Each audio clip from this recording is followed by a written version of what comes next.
स्वागत आप सभी का YouTube channel knowledge TV Haryana. आज 19 जनवरी रविवार दोपहर 1 बजे तक हरियाणा वासियों के लिए 10 बड़ी घोषणा आदेश ऐलान।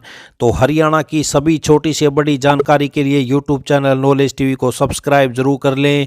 हरियाणा की हर छोटी से बड़ी घोषणा योजना आदेश सभी की जानकारी आपको यहां पर मिलती रहेगी। तो चलिए देखते हैं आज दोपहर 1 बजे तक हरियाणा से 10 बड़ी घोषणा ऐलान। पहली बड़ी घोषणा, हरियाणा में सामलात जमीन पर 20 साल से मकान बनाकर रह रहे ग्रामीणों को मालिकाना हक मिलने का रास्ता साफ हो गया है। निर्धारित शुल्क के बाद अधिकतम 500 वर्ग गज तक के मकानों की रजिस्ट्री संबंधित व्यक्ति के नाम कर दी जाएगी। इसी तरह 20 साल से सामलात दे जमीन को पट्टे पर लेकर खेती कर रहे किसान अपने नाम की रजिस्ट्री करा सकेंगे। मालिकाना हक के लिए वर्तमान कलेक्टर रेट का 50% अथवा 31 मार्च 2004 को निर्धारित कलेक्टर रेट से 1.5 गुना राशि का भुगतान करना होगा। तो अधिसूचना जारी कर दी गई है। इसके साथ ही गांव में 31 मार्च 2004 से पहले से सामलात जमीन पर खेती करते आ रहे किसान और मकान बनाकर रह रहे ग्रामीण अब जमीन के मालिकाना हक के लिए दावा कर सकते हैं।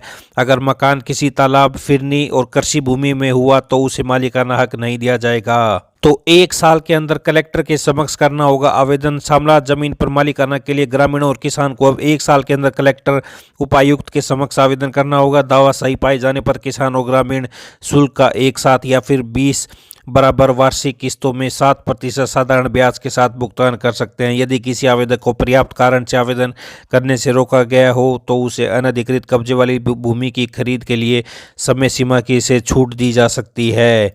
तो ये आप देख सकते हैं, सामलात जमीन पर 31 मार्च 2004 से पहले से खेती करते आ रहे किसानों या 500 गज तक मकान बनाने वाले ग्रामीणों को निर्धारित शुल्क का भुगतान करने पर दी जाएगी जमीन।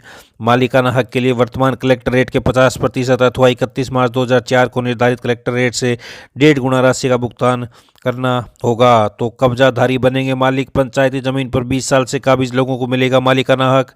अगर मकान किसी तालाब, फिरनी और कृषि भूमि पर हुआ तो उसे मालिकाना हक नहीं मिलेगा। तो ये बड़ी अपडेट आई। अगली बड़ी घोषणा देखते हैं। प्रदेश सरकार किसानों पर फोकस बढ़ाने जा रही है। इसके लिए कृषि विभाग योजनाएं तैयार करने में जुटा है। सूत्रों के अनुसार इस बार सरकार जल संरक्षण की मुहिम बड़े स्तर पर चलाएगी। इसके तहत जो किसान धान की जगह दूसरी फसलों की बिजाई करेंगे या खेत खाली रखेंगे उन्हें 10,000 रुपये प्रति एकड़ प्रोत्साहन राशि दी जाएगी। अभी 7,000 रुपये प्रति एकड़ दिए जा रहे हैं। वहीं धान की पराली जलाने से रोकने के लिए इसकी खरीद बड़े स्तर पर करने को लेकर मंथन चल रहा है। अभी किसानों से 1,000 रुपये प्रति एकड़ पराली की खरीद होती है। इस राशि को बढ़ाकर 1,500 रुपये किया जा सकता है। देसी गाय पालने पर 25 के बजाय 30,000 रुपये। प्राकृतिक खेती करने वाले किसानों को गाय पालने पर सरकार प्रति गाय 25,000 रुपये देती है। अभी से बढ़ाकर 30,000 करने की तैयारी है। सूत्रों का कहना है कि पशुपालन विभाग की ओर से संबंध में फाइल बनाकर सरकार को भेजी गई है। अनुमति मिलने पर यह राशि बढ़ाई जाएगी। तो धान छोड़ दूसरी फसल बोने पर प्रति एकड़ 10,000 रुपये देने और पराली में 1,500 रुपये में खरीदने की तैयारी। आइए अगली बड़ी घोषणा देखते हैं। हरियाणा सरकार के ग्रुप सी और डी पदों की भर्ती के लिए होने वाली सीटी का प्रदेश के लाखों युवाओं का इंतजार है, मगर अभी तक एचएसएससी तारीख भी तय नहीं कर पाया। हालांकि प्रदेश सरकार ने सीटी में जो जरूरी संशोधन करना था वह कर दिया है और इसके बाद सीटी आयोजित करने की प्रक्रिया शुरू होनी थी। आयोग को यह तय करना है कि सीटी का आयोजन खुद कराएगा या नेशनल टेस्टिंग एजेंसी या कोई अन्य एजेंसी से करवाया जाएगा। तो ये आप देख सकते हैं, हरियाणा के युवा कर रहे सीटी आयोजन का इंतजार। एचएसएससी अभी तक तय नहीं कर पाया तारीख। तो ये बड़ी खबर सामने आ रही है, अगले सप्ताह सीटी तारीख का फैसला कर लेंगे। तो ये बड़ी अपडेट। आइए अगली बड़ी घोषणा देखते हैं। प्रदेश सरकार की तरफ से सरकारी पोर्टल HSDC में बदलाव, मरम्मत व उसे अपग्रेड किया जाना, जिसके चलते 25-26 जनवरी को 2 दिन तक सरकारी सुविधाओं वाले पोर्टल बंद रहेंगे और कोई भी सरकारी सेवा संबंधित कार्य नहीं हो पाएगा। ई दिशा केंद्र सरकारी कार्यालय में से तैयार होने वाले प्रमाण पत्र सहित ऑनलाइन होने वाले अन्य कार्य भी प्रभावित होंगे। तो जिलावासी इससे पहले प्रमाण पत्र सहित अन्य दस्तावेज तैयार करवा सकते हैं। तो ये बड़ी खबर सिरसा से सामने आ रही है। पोर्टल बंद होने से 25-26 जनवरी को नहीं होंगे सरकारी काम। तो ये बड़ी अपडेट सिरसा से आई। अगली बड़ी घोषणा देखते हैं। मुख्यमंत्री व मंत्रियों के साथ अब विधायक भी 7 फरवरी को प्रयागराज पहुंचकर कुंभ स्नान करेंगे।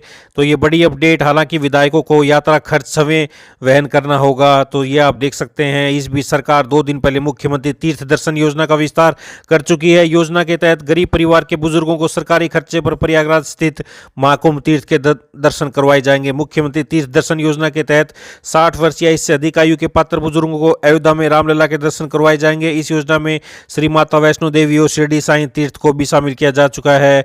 अब इसका दायरा बढ़ाते हुए सरकार द्वारा बुजुर्गों को अयोध्या, माता वैष्णो देवी तथा शिरडी के अतिरिक्त प्रयागराज में चल रहे महाकुंभ तीर्थ के भी दर्शन करवाए जाएंगे। तो ये बड़ी अपडेट सामने आ रही है महाकुंभ से। आइए अगली बड़ी घोषणा देखते हैं।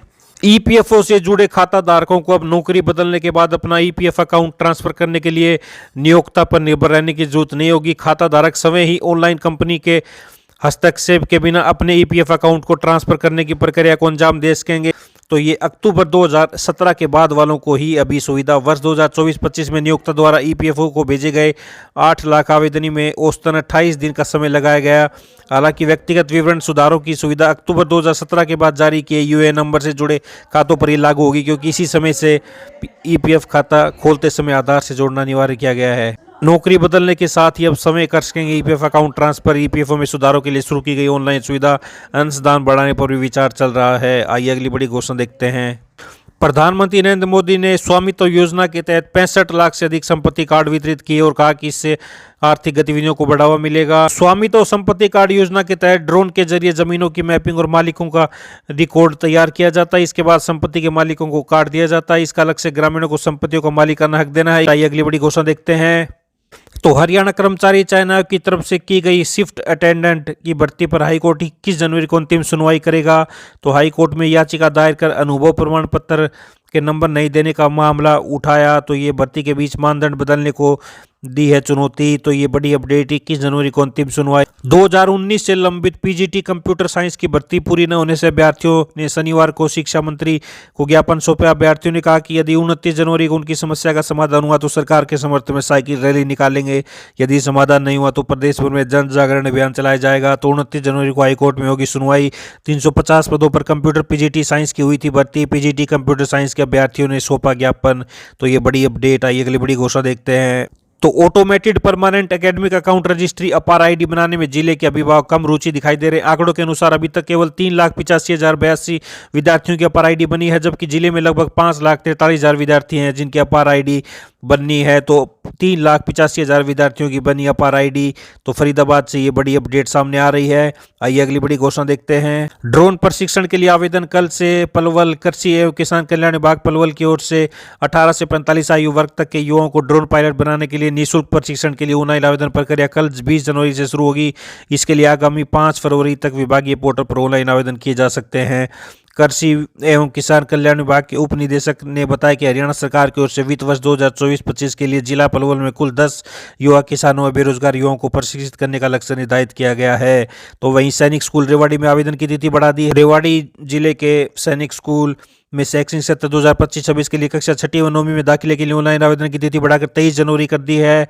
तो ये आप देख सकते हैं। परीक्षा फीस जमा कराने की अंतिम तिथि 24 जनवरी 26 से 28 जनवरी तक आवेदन फार्म में सुधार किया जा सकता है।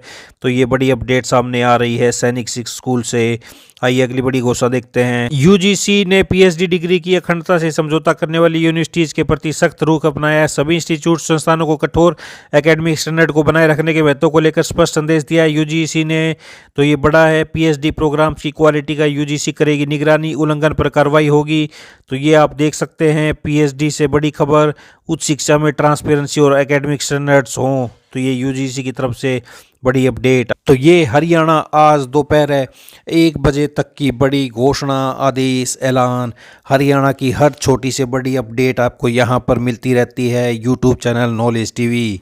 तो हरियाणा की सभी छोटी से बड़ी जानकारी के लिए यूट्यूब चैनल नॉलेज टीवी को सब्सक्राइब जरूर कर लें। बेल आइकन जरूर दबाएं जिससे अगली वीडियो का नोटिफिकेशन आपके पास पहुँचता रहे। आपको पता लग जाएगा अगली वीडियो अपलोड होते ही। तो चैनल को सब्सक्राइब करके बेल आइकन, घंटी का बटन जरूर दबाएं ताकि अगली वीडियो का नोटिफिकेशन आपके पास पहुंच जाए। अगर घंटी का बटन नहीं दबाए तो आपको नहीं पता चलेगा अगली वीडियो कब अपलोड की गई है। तो चैनल को सब्सक्राइब करके बेल आइकन का बटन जरूर दबाएं।